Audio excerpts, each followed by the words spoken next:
শিৱসাগৰৰ সদাব্যস্ত এটা পথৰ বিধ্বস্ত ৰূপে জলাকলা খুৱাইছে ৰাইজক। বিজি ৰোডৰ পৰা হিমলুগুৰি সংযোগী পথছোৱাৰ নিৰ্মাণ কাৰ্য আধাতে সামৰি দিয়াত পুখুৰী সদৃশ দ গাঁতৰ সৃষ্টি হৈছে। পথৰ বিভিন্ন স্থানত পানী জমা হোৱাৰ ফলত অতি বিপজ্জনকভাৱে যাতায়াত কৰিবলগীয়া হৈছে ৰাইজে। মৰণ ফান্দলৈ পৰিণত অতি ব্যস্ত এই 18 কিলোমিটাৰ দৈৰ্ঘ্যৰ পথটো পুনৰ নিৰ্মাণ কৰিবলৈ 121 কোটি টকা আবণ্টন দিয়া হৈছিল যদিও সঠিকভাৱে ব্যৱহাৰ নকৰাৰ অভিযোগ উত্থাপন হৈছে। পথছোৱাৰ কাম শীঘ্ৰে সম্পূৰ্ণ নকৰিলে তীব্ৰ আন্দোলনৰ হুংকাৰ দল সংগঠনৰ লগতে স্থানীয় ৰাইজৰ। এই সন্দৰ্ভত আমাক দেখুৱাব মুজাক্কিৰ আহমেদে।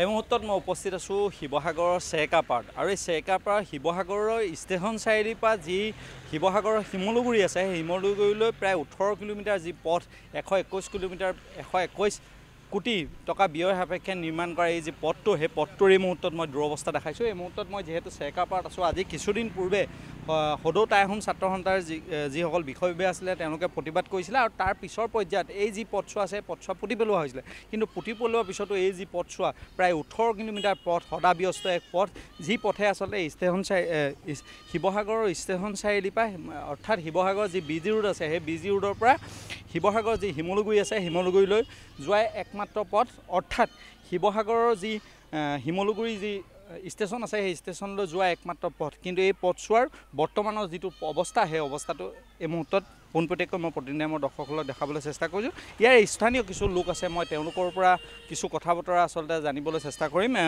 দাদা, আপুনি ইয়াৰে হয়? দেখা গৈছে যে এইটো খুব ব্যস্ত এটা পথ আৰু পথটোৰ অৱস্থা এইটো কি ক'ব এই মুহূৰ্তত? এইটো মানে আজি প্ৰায় 1.5 বছৰ মানেই হ'ল। ইয়াত বৰষুণ দিলে বোকা, ৰ'দ দিলে ধূলি, মানুহ থাকিব নোৱাৰা হয়। মানুহ ইয়াত ওচৰত দেখিব আপুনি ঘৰবোৰত নেট দি থৈছে আৰু ওচৰতে সৰু কেঁচুৱা 2মহীয়া 3মহীয়া কেঁচুৱা আছে, ধূলিৰ কাৰণে অসুবিধা হয়। তাৰপিছত ওচৰত কেঞ্চাৰ বেমাৰীও আছে, কেঞ্চাৰ বেমাৰী বাহিৰলৈ ওলাব নোৱাৰে। গতিকে চৰকাৰৰ ফালৰ পৰা চৰকাৰলৈ আমি অনুৰোধ জনাওঁ যে অতি সোনকালে খুব শীঘ্ৰেই স্কুলৰ ল'ৰা ছোৱালীখিনিও অহা যোৱাটো একমাত্ৰ পথ। গতিকে সেই ল'ৰা ছোৱালীখিনি আৰু ঘৰৰ ওচৰ পাজৰৰ যিখিনি মানুহ আছে সেই মানুহখিনি নিৰাপত্তা বা সুনিশ্চিত কৰিবৰ কাৰণে চৰকাৰক আবেদন জনাইছোঁ আৰু আশা কৰোঁ এই কথাখিনি আপোনালোকৰ কাৰণে যথেষ্ট হ'ব। কাৰণ 1.5 বছৰে হৈ গ'ল, আজি আমি DC পৰ্যন্ত।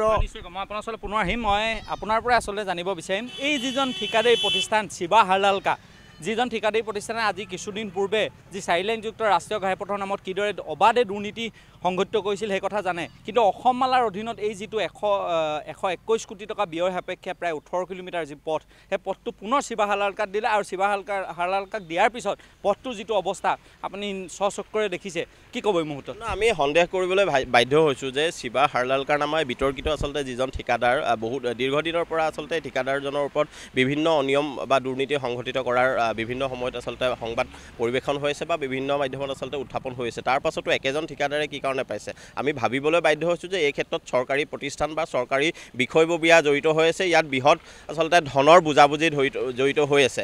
এতিয়া চাওক, শিৱসাগৰ নগৰৰ পৰা গড়গাঁও বা চৰাইদেউলৈ, ঐতিহাসিক চৰাইদেউলৈ যোৱা একমাত্ৰ পথ এইটো। দীৰ্ঘদিন ধৰি বিভিন্ন দল সংগঠনে ইয়াৰ প্ৰতিবাদ কৰি আহিছে, স্থানীয় লোকসকলে প্ৰতিবাদ কৰি আহিছে যে ৰাস্তাটো সোনকালে নিৰ্মাণ কৰিব লাগে, ইয়াৰ যিটো যাতায়াতৰ কাৰণে আচলতে সুচল কৰিব লাগে। তাৰ পাছতো সোনকাল নকৰাৰ লগতে যিজন আচলতে বিতৰ্কিত মানুহক দি দিছে, আপুনি দেখিছে যিধৰণে আচলতে কাম কৰিব লাগিছিলে সেইধৰণে কাম হোৱা নাই। কামৰ গতিটো আপোনাৰ কম হৈছে সমান্তৰালকৈ ইয়াৰ যিটো কামৰ মানদণ্ড যিধৰণৰ হ'ব লাগিছিল মানদণ্ডটোৰ ক্ষেত্ৰতো আচলতে কম্প্ৰমাইজ কৰা দেখা গৈছে। গতিকে আমি শিৱসাগৰ বিধায়কৰ হস্তক্ষেপ বিচাৰিছোঁ, হিমন্ত বিশ্ব শৰ্মা ডাঙৰীয়াৰ আমি হস্তক্ষেপ বিচাৰিছোঁ। এই যিজন আচলতে ঠিকাদাৰ আছে ঠিকাদাৰজনক ব্লেকলিষ্টেড কৰিব লাগে, অন্য এজন ঠিকাদাৰক কামটো অৰ্পণ কৰি অতি সোনকালে যাতে কামটো সম্পন্ন কৰে তাৰ ব্যৱস্থা গ্ৰহণ কৰিব লাগে। আচলতে বাইদেউ, মই ধন্যবাদ জ্ঞাপন কৰিছোঁ আপোনাক এই মুহূৰ্তত মুজাক্কিৰ সবিশেষ জনোৱাৰ বাবে।